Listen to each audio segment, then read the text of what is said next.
Escuchemos con alegría una reflexión del Evangelio del día por el Padre Everardo Cázares Acosta.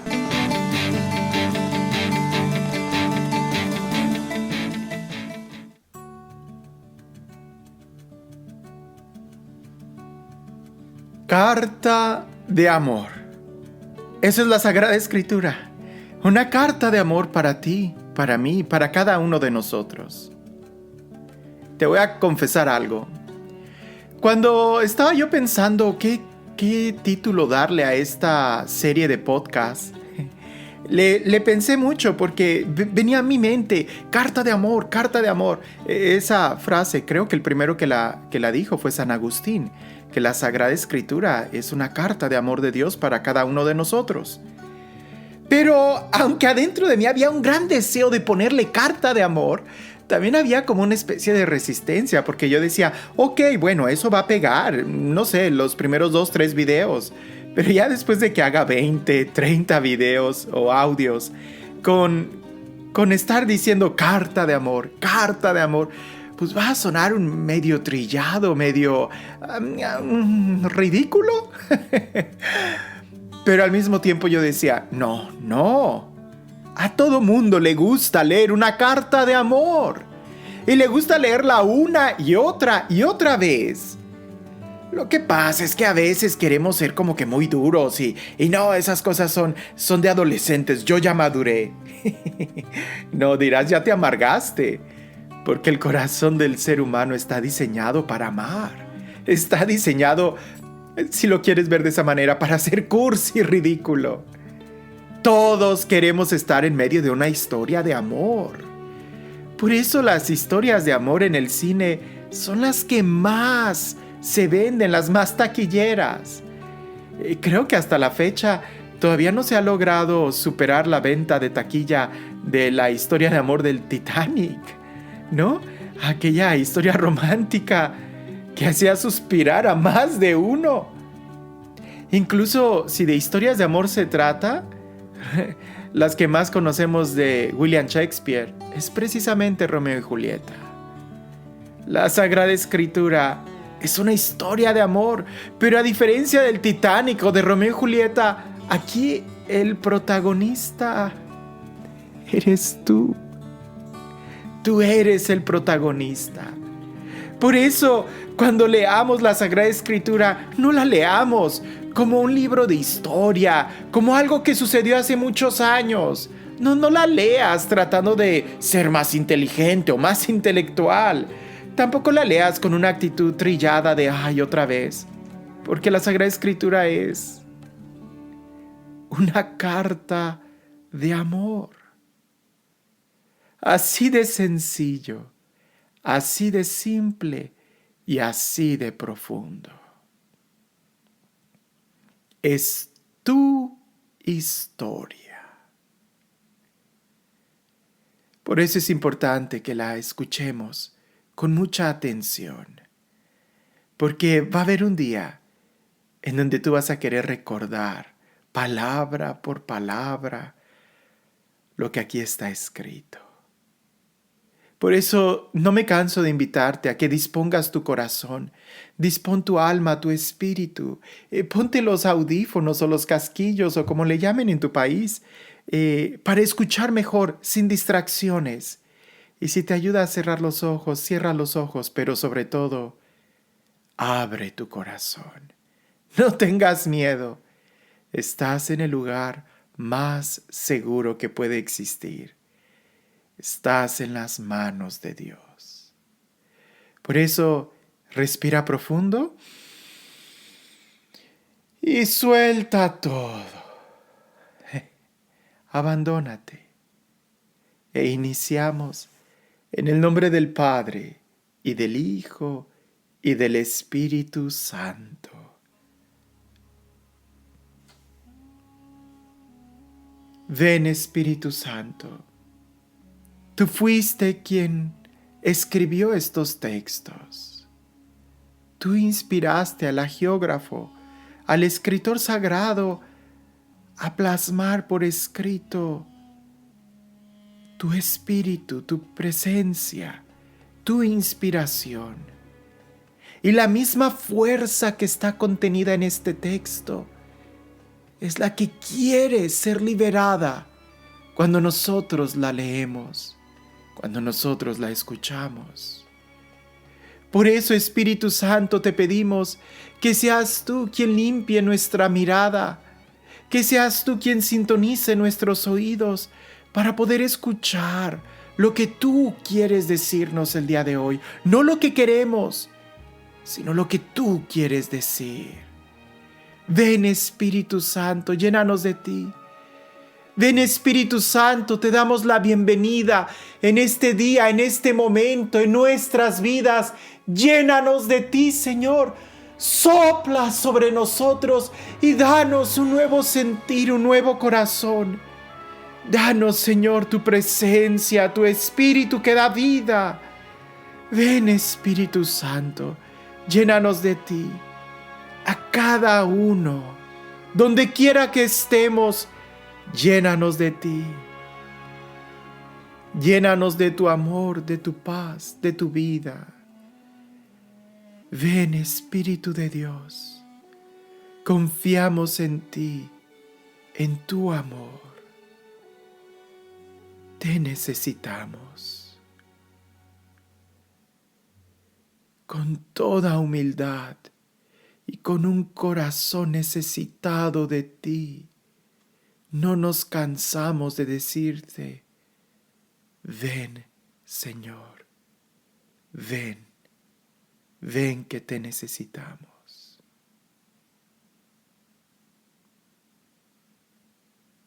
El texto del Evangelio que vamos a meditar el día de hoy está tomado de Mateo, capítulo 9, versículo del 1 al 8. Evangelio según San Mateo, capítulo 9, versículos del 1 al 8. Y dice así: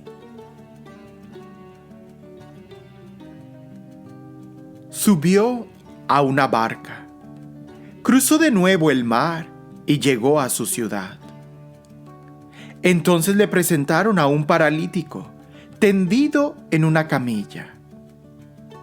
Al ver Jesús la fe de ellos, le dijo al paralítico: Ten confianza, hijo, tus pecados te son perdonados. Entonces algunos escribas dijeron para sus adentros: Este blasfema. Conociendo Jesús sus pensamientos, dijo: ¿Por qué pensáis mal en vuestros corazones? ¿Qué es más fácil decir: tus pecados te son perdonados? ¿O decir: levántate y anda? Pues para que sepáis que el Hijo del Hombre tiene potestad en la tierra para perdonar los pecados, se dirigió entonces al paralítico: levántate, toma tu camilla y vete a tu casa. Él se levantó y se fue a su casa. Al ver esto, la gente se atemorizó y glorificó a Dios por haber dado tal potestad a los hombres.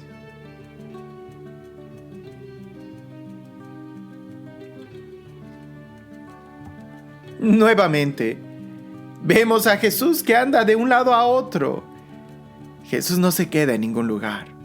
Jesús avanza, se mueve. Y si tú quieres ver milagros, te tienes que mover con Él.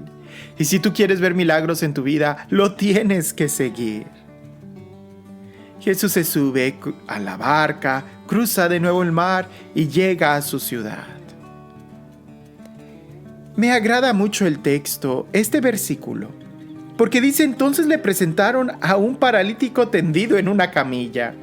No sabemos nada del paralítico, pero posiblemente para estar tendido en una camilla es que seguramente estaba muy mal, porque lo llevaron así, en una camilla, y lo presentaron ante Jesús. No dice nada, no hay una petición, no hay una situación de está enfermo, va a morir, impón tu mano. No No dice absolutamente nada el texto. Ni siquiera sabemos si el paralítico estaba consciente o no. Para que lo hayan llevado en esta ocasión, es que quizás, o una de dos, o apenas acababan de escuchar hablar de Jesús, o el paralítico, quizás que no quería ver a Jesús, ya estaba en un estado inconsciente y entonces se lo pudieron llevar a Jesús. Cualquiera que haya sido la razón, la ayuda que le prestan a este paralítico marcó la diferencia. Porque Jesús no vio la fe del paralítico, vio la fe de ellos.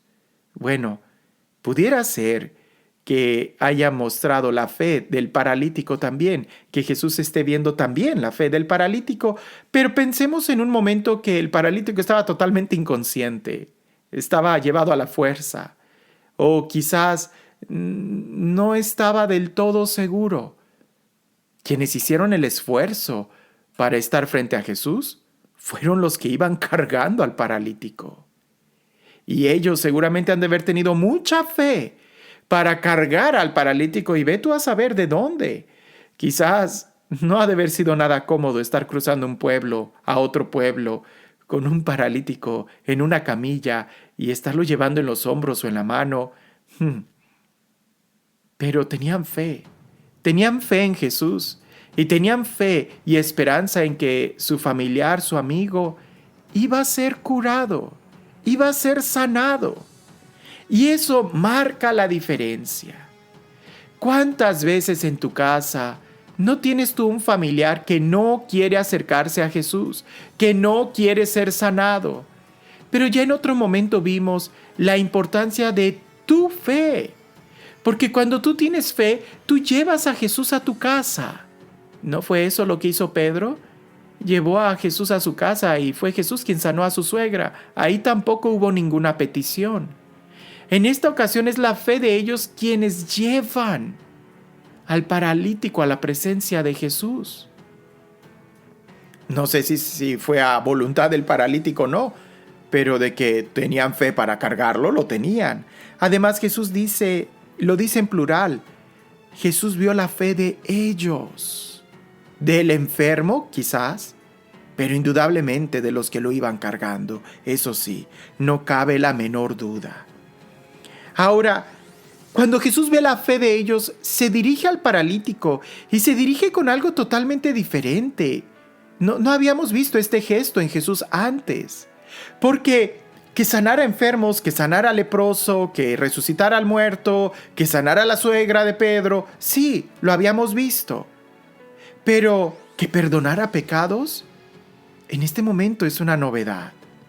¿Y qué novedad? Porque cuando Jesús ve la fe de ellos, le dice al paralítico: ten confianza, hijo, tus pecados te son perdonados.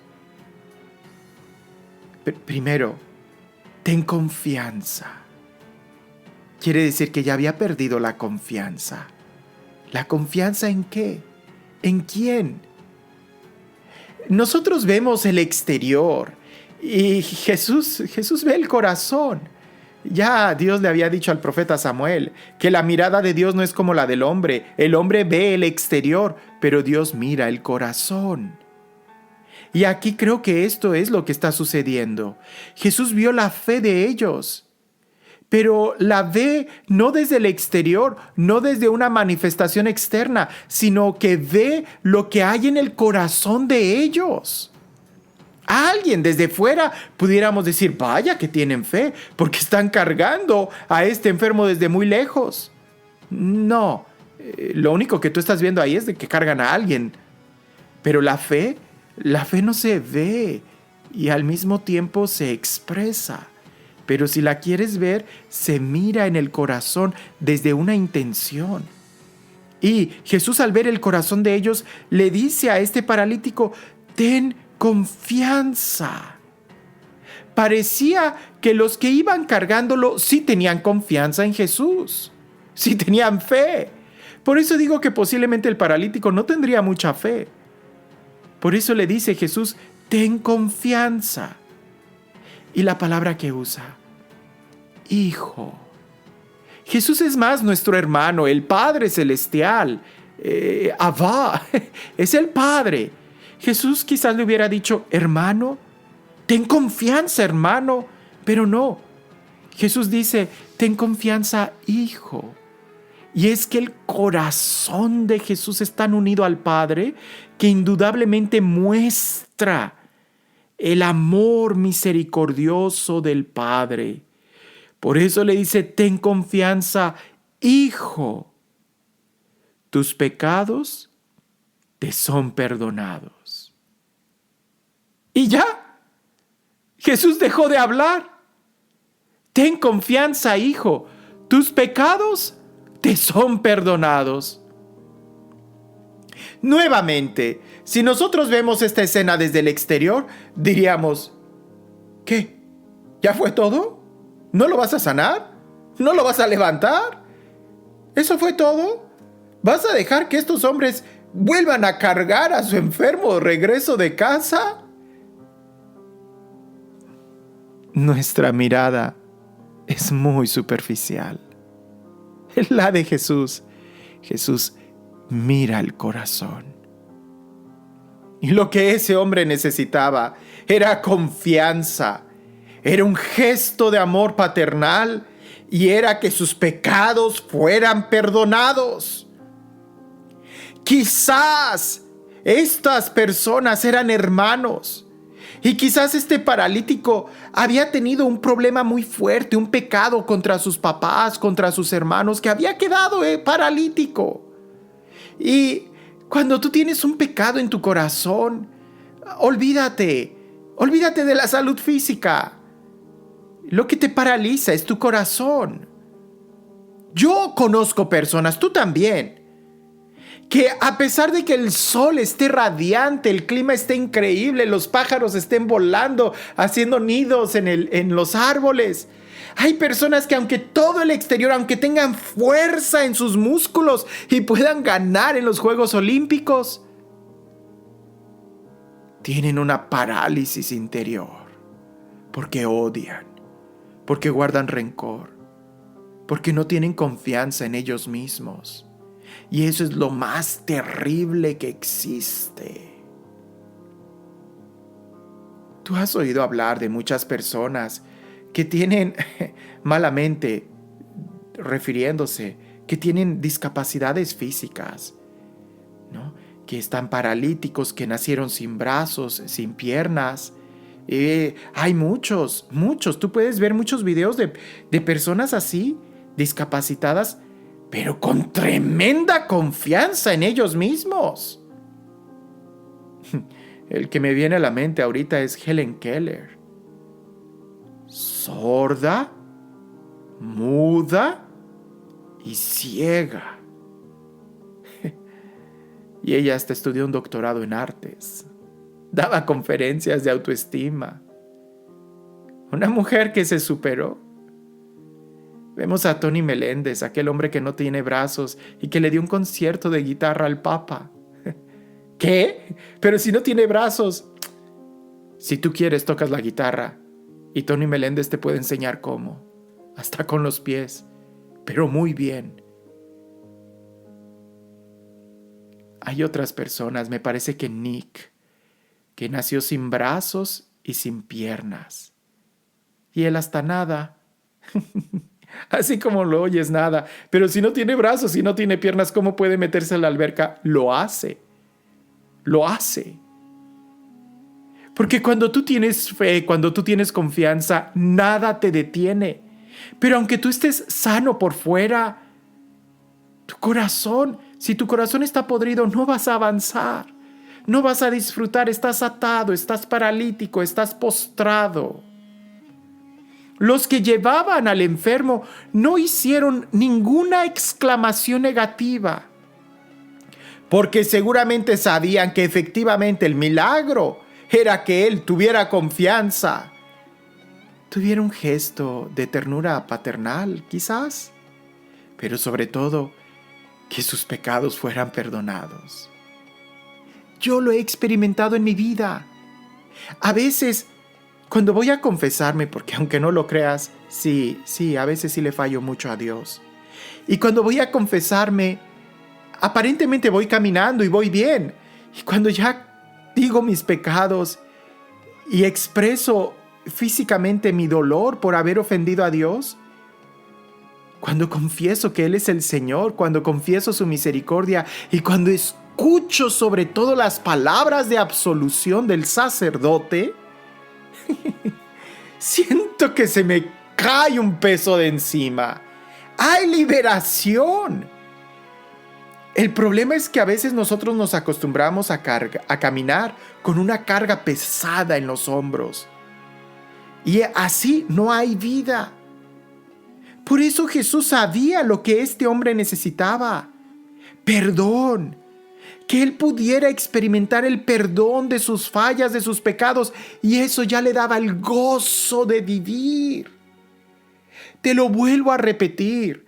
Y aquí nosotros vemos el exterior y a veces exteriormente nosotros preferiríamos tener, no sé, un cuerpo atlético, ¿no? Qué sé yo, estar sanos, así, el six-pack, ¿no? Para los hombres o las mujeres la cinturita y la cadera. Pero si tu corazón está lleno de podredumbre, si tu corazón está lleno de banalidades, de soberbia, de dolor, de angustia, de pecado, de nada te sirve. Ya lo he dicho en otros momentos, el mejor maquillaje es una reconciliación. Porque cuando tu corazón está feliz, tus ojos brillan, hay una sonrisa en tus labios, te ruborizas, eres bella, eres guapo, cuando hay alegría en tu corazón. Jesús le dijo a él, tus pecados te son perdonados. Y algunos escribas dijeron para sus adentros, ¡este blasfema! Este blasfema, claro, podemos entender porque solamente Dios perdonaba pecados. Pero es esa la misión de Jesús, mostrar el rostro misericordioso del Padre.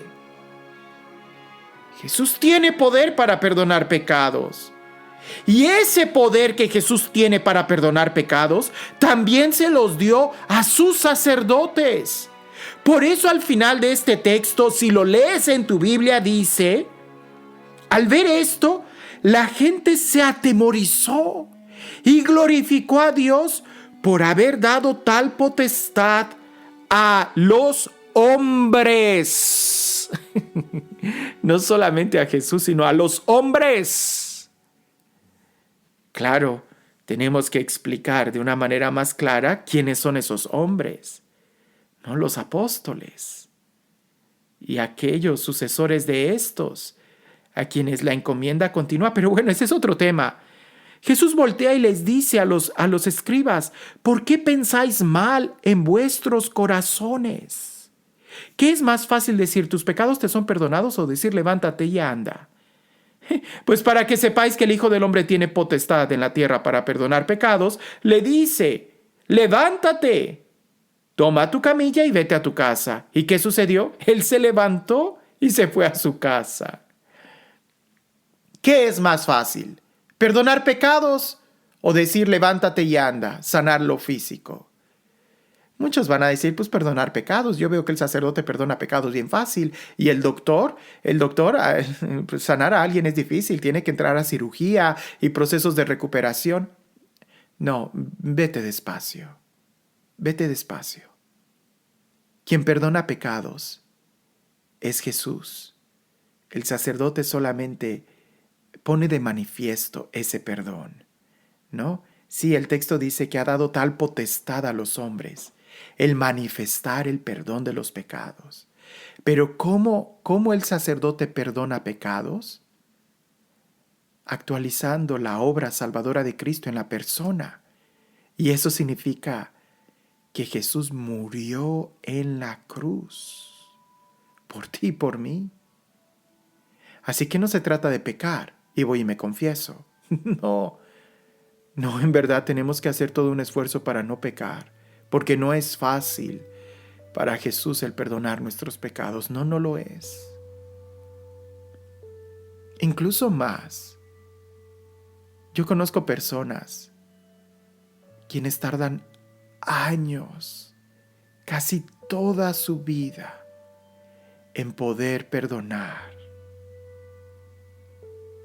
a sus papás, a su esposo, a un tío, a un amigo de la infancia. Es difícil perdonar. Por eso aquellas personas que dicen, no, yo perdono muy rápido, qué bueno, y ojalá si lo digas de corazón. Porque a veces, y te lo digo yo desde mi experiencia, a veces siento que ya me liberé de haber perdonado a esta persona. Y a veces vuelve a mí esa herida, ¿no?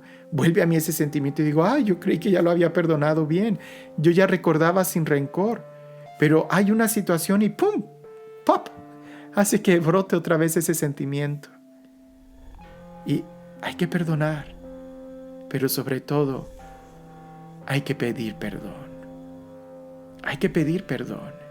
Y eso es mucho más difícil que pedir unas pastillas en la farmacia.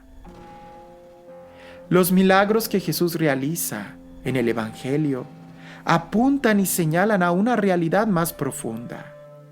Que Jesús haya sanado a este paralítico físicamente es porque ya lo había sanado en su corazón.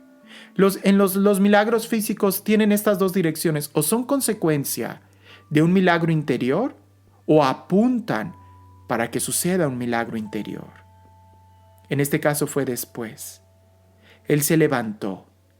Se levanta, no te quedes ahí, en el pecado. Si ya Jesús te perdonó, levántate y ve a tu casa. Ahí es donde tenemos que dar testimonio.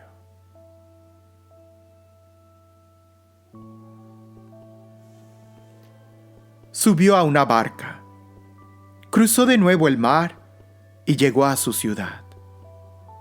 Entonces le presentaron a un paralítico tendido en una camilla.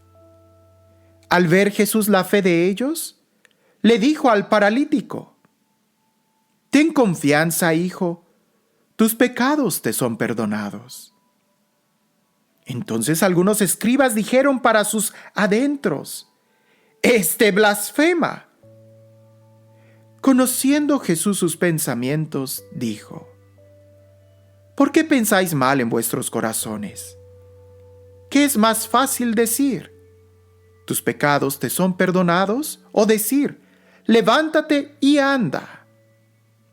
Pues para que sepáis que el Hijo del Hombre tiene potestad en la tierra para perdonar los pecados, se dirigió entonces al paralítico. Levántate, toma tu camilla y vete a tu casa. Él se levantó y se fue a su casa. Al ver esto, la gente se atemorizó y glorificó a Dios por haber dado tal potestad a los hombres.